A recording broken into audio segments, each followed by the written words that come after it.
Hi guys, this is Alaya Jen and welcome back to my YouTube channel. So for today's video, magkano nga ba yung sahod dito sa Hong Kong as domestic helper and kung may naiipundar ba yung mga domestic helper dito.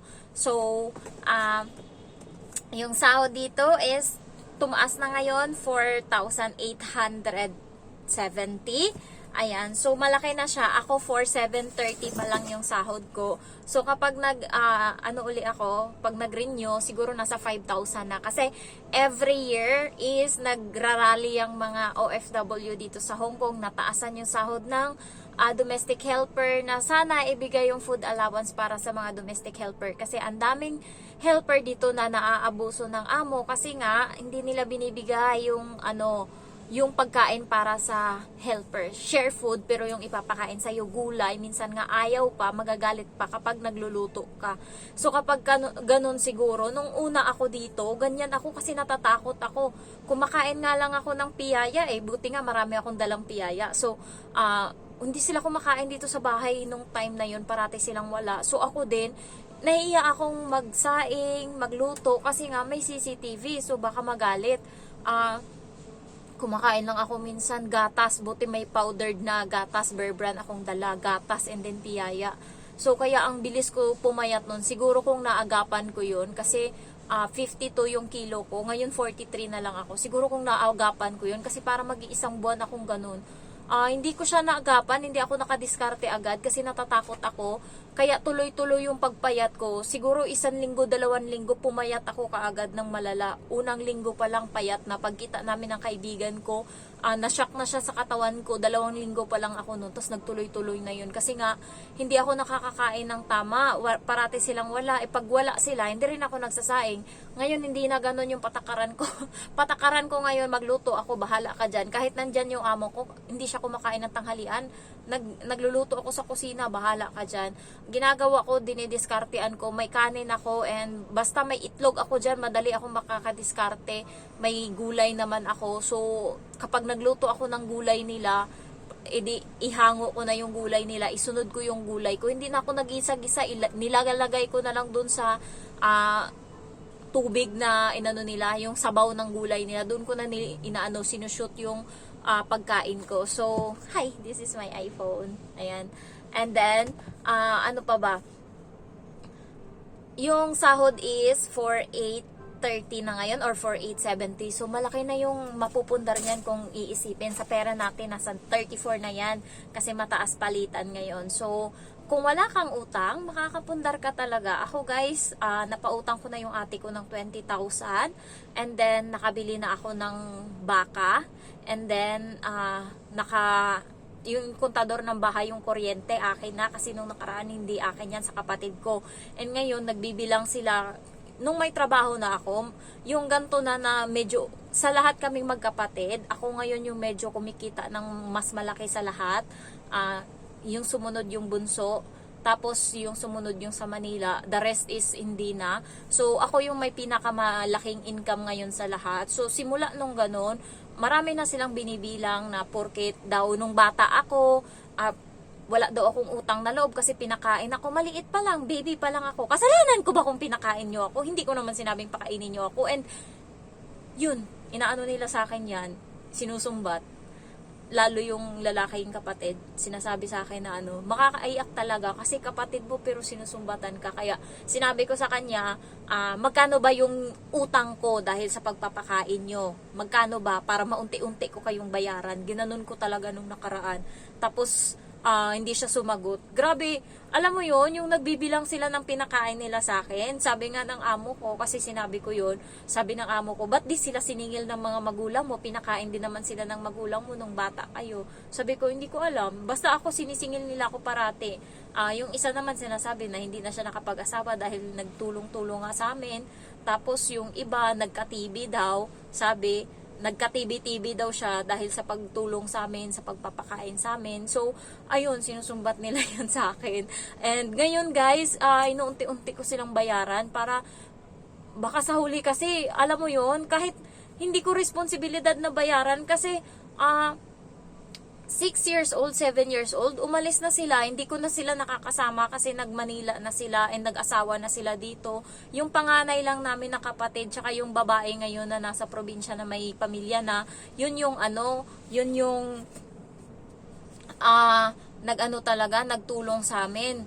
Pero yung sila, yung sinusumbat nila, hindi ko na maintindihan, malayo na sa akin yun. Kasi bata pa lang ako noon, 3 years old, 4 years old. Ang layo na nang nakwento. Nainis lang talaga ako pag maalala ko na ganun nga yung ginagawa nila, na binibilangan nga nila ako. So, yun yung mga napundar ko sa mga tinrabahuan ko, binabayad-bayaran ko sila, and yung kapatid ko na tumulong talaga sa akin, every month meron silang 500, dalawa sila na natatanggap sa akin. Every month talaga yan. Pag nagpapadala ako sa mama ko, meron talaga silang 1,000, silang dalawa, bali, hati sila doon. And then, kapag simulat sa pool talaga, nagtatrabaho ako. Halos lahat kanila na nga eh. Ang para lang sa sarili ko, yung mag-shopping lang ako. So, yung napundar ko para sa sarili ko, alam niyo kung ano, shopping. So, marami na akong gamit, and dati hindi ko nagagawa masyado. Marami na akong branded na damit. Yung mga damit ko ngayon is Zara, Uniqlo, H&M, Baleno, Bosseni. So, mga ganun na. Dati, ang hirap-hirap anuhin ng pag-iipunan ko pa talaga yan kapag gusto kong bilhin. And ito nga, ito yung napundar ko sa sarili ko, yung iPhone. Ayan, so happy na ako dito kasi dream phone ko talaga na magkaroon ng iPhone. Sabi ko talaga sa sarili ko, kapag hindi iPhone yung susunod ko na cellphone, hindi ako bibili ng cellphone hanggat hindi iPhone yung bibilhin ko. Kaya talagang pinapanindigan ko yan. And yung goal ko is bahay and cellphone. Tatlo lang yung, 'di ba? Tatlo lang yung goal ko. And motor para yung Mio. Sabi ko sa kuya ko, bilhan niya ako. And guys, nakabili ako ng maraming chocolate, madaming pasalubong. Nandito sa lapag. Ayan, ayan. Ipapakita ko sa inyo. Sige, dali. Ayan. So, eto, chocolate yan. Ay, paano ko ba anuhin? Ayan, eto, tatlong malalaki. And then, eto, ayan. So, andyan nagkalat, mga chocolate yan lahat. Ayan. So, pang ko na yan, pang package sa kanila. So, inuunti-unti ko sila anuhan. Kasi nga, ayoko na nasusumbatan ako. Kahit na, alam mo yon yung pati pag-aaral namin na ang sama ng loob nila sa mama ko kasi nga daw kami daw tatlong magkapatid is napag-aral ng mama ko ng high school na pagtapos. Pero grabe yung hirap ko, 12:00 na ng gabi, nag-aaral ako para lang hindi ako matigil sa pag-aral, nagpupursige ako. And alam nyo ba, sunod ko na nga lang ikwento yung hirap ng buhay namin. Baka hindi nyo kilala kung anong hirap ng buhay meron kami dati. So sasabihin ko na lang sa inyo mamaya. Isahing video ko para ibang yung lahat ng napagdaanan ko. So ipapakilala ko na sa inyo kung ano talaga yung buong napagdaanan ko. So yung sahod dito, basta ipunin mo lang, makakapundar ka talaga. And take note, kapag umutang ka, mas madali mong maabot yung pangarap mo. Kasi nga, yung pera is buo na nasa iyo and mapupundar mo yon. So, ganun yung ginawa ko ngayon. Pero hindi siya advisable kasi malaki nga yung tubo. Pero, 12 months ko naman siyang babayaran. So, parang iniisip ko na lang and 2,800 every month. So, parang sabi ko nga sa mama ko, kailangan mabubungan talaga yung bahay kasi ang tagal niyan matenga kapag naubos na yung pera and hindi na ako uli makakapagpadala kasi babayaran ko pa yung inutang ko. So, ayun yung sabi ko sa mama ko. And kayo guys, kailangan nyo magpundar ng una talaga bahay pero hindi yung sobrang mahal kasi yung iba umaabot ng milyon yung nagagastos nila sa bahay, hindi siya worth it. So, ako limit ko lang is 250,000. So, meron ako ditong 150 cash.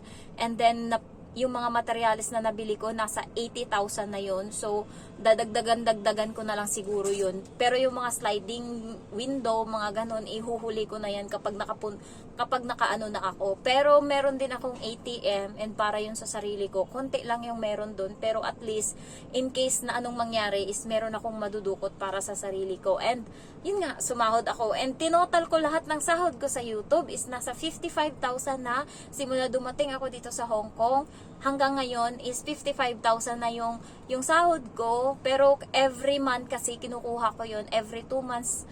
And then sometimes every month, Pag every month, 5,000 mahigit. Pag 2 months, nasa 9,000 mahigit. So, sinisipagan ko na lang para mabawi ko yung pinambili ko ng cellphone.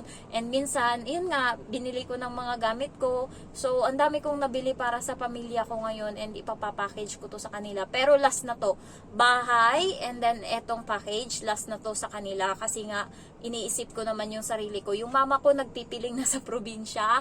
Alam nyo ba, may kausap na ako na kontraktor na gagawa ng bahay. Pero may kinausap siya na iba. And yung babae na yun is nag-message sa kapatid ko kasi hindi niya nga daw ako ma-message sa Facebook, hindi niya alam yung pangalan ko.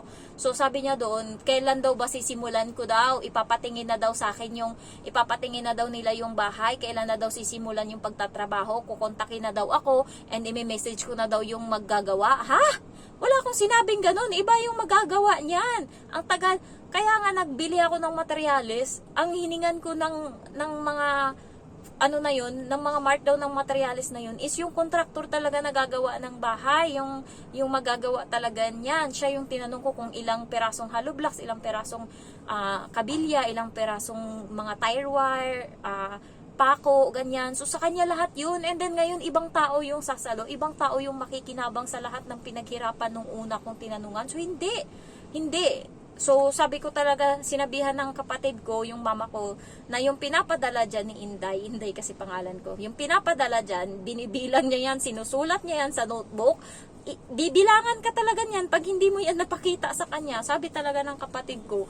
And yun nga, nakasagot nga ako nung nakaraan sa mama ko, first time ko siyang nasagot, and hindi niya kasi inaano, yung parang nag-feeling na siya. Kaya sa susunod talaga pag natapos na tong bahay, bahala na sila sa buhay nila. Sarili ko naman muna yung tutulungan ko. Kasi paano ko nga matutulungan sila kung yung sarili ko is ubos? Kanila lahat talaga. So ganun. Kaya sinisipagan ko na lang sa pag-YouTube para kahit papano meron ako para sa sarili ko. So, ayun guys, magpundar kayo pero wag niyong iubos lahat sa pamilya niyo. Yun nga sabi sa sa TESDA, tinanong kami ng may-ari ng TESDA, sabi niya sa amin, ilang thousand yung maiuwi mo sa 2 years contract mo. Sabing ganun, ako yung pinakamalaki sa lahat. Sabi ko 400,000. Wow, sabing ganun sa akin. Wow, kasi yung iba 200, 150. Yung isa sabi, hindi ko sure kasi ipapagawa ko yung bahay. Lahat 2 years ng contract mo sa bahay? Sabi niya, oo. Sabi niya, sa bahay. Sabi ng may-ari, hindi good investment yung bahay. Liability siya. Sabing ganon. So, sabi niya, iyon kasi yung pangarap ko. Kaya ako nag-abroad eh. Sabi niya ganon. So, yung na yun, kailangan ma-achieve ko yun bago ako umuwi. Pero parang ayokong umuwi.